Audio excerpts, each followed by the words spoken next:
अंदर जो इस ईवीएम की मैन्युफैक्चरिंग करने के लिए और उस ईवीएम के अंदर जो सीक्रेट एनकैप्सुलेटेड सोर्स कोड जो डाला जाता है, गुप्त कोड, उसकी जो डेवलपिंग करते हैं, वो जो टीम है, जो अधिकृत टीम है, उस टीम के 7 मेंबर्स में 4 डायरेक्टर ऐसे हैं जो भारतीय जनता पार्टी के अलग अलग प्रदेशों के पदाधिकारी हैं। इस आयोग को आरएसएस चला रहा है, इस आयोग को मोदी जी चला रहे हैं, इस आयोग को भारतीय जनता पार्टी संचालित कर रही है। अगर ऐसा नहीं है तो देश को जवाब दिया जाए कि नॉमिनेटेड 7 डायरेक्टर्स के अंदर आखिर सारे के सारे लोग भारतीय जनता पार्टी के क्यों रखे गए हैं। नमस्कार दोस्तों, इस वक्त आप देख रहे हैं पॉलिटिक्स तक। सबसे बड़ा सवाल लोकसभा चुनाव से पहले, क्या ईवीएम हैक हो सकता है या नहीं, या ईवीएम को बैन करना चाहिए या नहीं? कमेंट में जरूर बताइएगा हाँ ना में, और इस वीडियो को लाइक, चैनल को सब्सक्राइब करके रख लीजिएगा। देखिए पूरे संयुक्त मोर्चा की प्रेस कॉन्फ्रेंस के अंदर आए हुए तमाम चैनल के सम्मानित साथियों को नमस्कार, आपका स्वागत है, अभिनंदन है और आपका धन्यवाद भी कि आपके द्वारा, आपके चैनल के द्वारा हमारे मोर्चे की आवाज देश के कोने कोने में जा रही है। जनता सड़क पर आने के लिए आतुर हो रही है। कश्मीर से लेकर कन्याकुमारी तक जो हमने नंबर दिया था, वहाँ के समस्त सम्मानित नागरिक बहुत बड़ी तादाद के अंदर रोजाना उस मिस कॉल पर कॉल कर रहे हैं।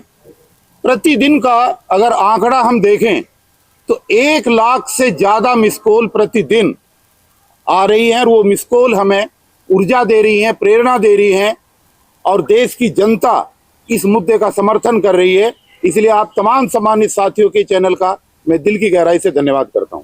दोस्तों, आज की प्रेस कॉन्फ्रेंस के अंदर जो अलग अलग शहरों में प्रोग्राम, बड़े प्रोग्राम आयोजित हो रहे हैं, उनके बारे में मैं आपको बताना चाहूँगा कि आने वाली 2 फरवरी को हमारा बड़ा प्रोग्राम गोवा के अंदर है। हम 1 तारीख को गोवा पहुंचेंगे रात को और पूरा दिन गोवा में प्रोग्राम, 2 जगह प्रोग्राम है, नॉर्थ गोवा के अंदर और साउथ गोवा के अंदर। तो जो लोग मेरी आवाज़ सुन रहे हैं और गोवा में जिनका संपर्क है, वो तमाम साथियों से मेरा अनुरोध है कि गोवा की जो हमारी टीम है उसको सपोर्ट करें और अपने समर्थक साथियों को वहाँ पर भेजें। वहाँ पर भी उस प्रदेश के अंदर हम डेमो देंगे और डेमो दे करके उस प्रदेश की जनता को इस ईवीएम का भंडा फोड़ करके पर्दाफाश करेंगे। दूसरा प्रोग्राम 4 तारीख को उत्तर प्रदेश की राजधानी लखनऊ के अंदर इको गार्डन में एक बहुत बड़ा प्रोग्राम होने जा रहा है। इसलिए उत्तर प्रदेश के तमाम वो सम्मानित साथी जो बार बार हमें टेलीफोन कर रहे हैं अलग अलग शहरों से और जो आज की प्रेस वार्ता के माध्यम से ये आवाज़ सुन रहे हैं, उन तमाम जिलों के वो तमाम साथी जो हमें अप्रोच कर रहे हैं कि हम प्रोग्राम अपने यहाँ कराना चाहते हैं, उन तमाम साथियों से मेरा आग्रह है कि लखनऊ के अंदर होने वाले इस बड़े प्रोग्राम में इको गार्डन के अंदर 4 फरवरी को वो शिरकत करने के लिए आएँ और वहीं से फिर हम जो अलग अलग शहरों की भूमिका है, वहाँ का कार्यक्रम हम वहाँ से घोषित करेंगे और हम बताएंगे कि तमाम उत्तर प्रदेश के सभी जिलों के अंदर कब और किस समय वहाँ के जो चुनाव के कार्यालय हैं, कैसे वहाँ पर धरना देना है, कैसे वहाँ पर आगे आंदोलन शुरू करना है। तीसरा प्रोग्राम आने वाली 6 तारीख को भोपाल के अंदर है। वहाँ पर भी बड़ा प्रोग्राम है। वहाँ पर भी जो साथी लगातार संपर्क कर रहे हैं, जयंती पार्क के अंदर है, वहाँ पर भी तमाम साथी वहाँ पर पहुँचने का काम करें। वो भी एक बहुत बड़ा वहाँ पर आंदोलन हो रहा है। दिन में 12 बजे 11 बजे से शुरू होगा। ज़्यादातर समय में 10 बजे दिया गया है, लेकिन 11 बजे इन तीनों जगह पर ये प्रोग्राम हमारे आयोजित हो जाएंगे। आसाम 10 तारीख आसाम तो बात की जाएगी। वैसे तो और भी उससे आगे के प्रोग्राम है। आसाम में 10 तारीख का है, 9 तारीख के अंदर गुजरात का प्रोग्राम है, बहुत बड़ा प्रोग्राम है। तो तमाम, क्योंकि बीच बीच में प्रेस कॉन्फ्रेंस होती रहेंगी, ज़्यादा लंबे प्रोग्रामों की घोषणा अभी ना करके जो नेक्स्ट 3 प्रोग्राम है, इसी पर हम ध्यान केंद्रित कर रहे हैं। और इसमें आज जो सनसनीखेज के रूप में एक खबर आई है और वो बहुत महत्वपूर्ण खबर है। जितने भी आज तक खुलासे हुए हैं उन तमाम खुलासों में ये सबसे बड़ा खुलासा है कि इस देश के अंदर चुनाव को कराने के लिए जो ईवीएम मशीन है उसकी जो मैन्युफैक्चरिंग की जिम्मेदारी है वो भारतीय इलेक्ट्रॉनिक्स लिमिटेड बीएल कंपनी की है। बीएल कंपनी अलग जगह से चिप्स लेती है, अलग जगह से सॉफ्टवेयर लेती है और असेंबलिंग का काम जो है बीएल के जिम्मेदारी में हो रहा है। आपको जानकर ताजुब होगा और पूरे देश को जानकर के ताजुब होगा कि भारत सरकार के द्वारा जो नॉमिनेटेड 7 डायरेक्टर हैं उस टीम के अंदर जो इस ईवीएम की मैन्युफैक्चरिंग करने के लिए और उस ईवीएम के अंदर जो सीक्रेट एनकैप्सुलेटेड सोर्स कोड जो डाला जाता है, गुप्त कोड, उसकी जो डेवलपिंग करते हैं वो जो टीम है, जो अधिकृत टीम है, उस टीम के 7 मेंबर्स में 4 डायरेक्टर ऐसे हैं जो भारतीय जनता पार्टी के अलग अलग प्रदेशों के पदाधिकारी हैं। ये बड़ा एक अजीब सवाल है कि ये इलेक्शन ऑफ इंडिया जो कमीशन है ये मोदी जी का है या फिर ये कमीशन का क्या हो रहा है, ये भारत का कमीशन है। ये एक बहुत बड़ा सवाल खड़ा हो गया है। और अगर इसमें मैं नाम की भी घोषणा करूं तो इसमें कोई दो राय नहीं है। देखिए जो 7 नाम है डायरेक्टर्स के, अभी कपिल जी आपको नाम बताएंगे और मैं उनके सारे फोटो भी दिखाता रहूंगा।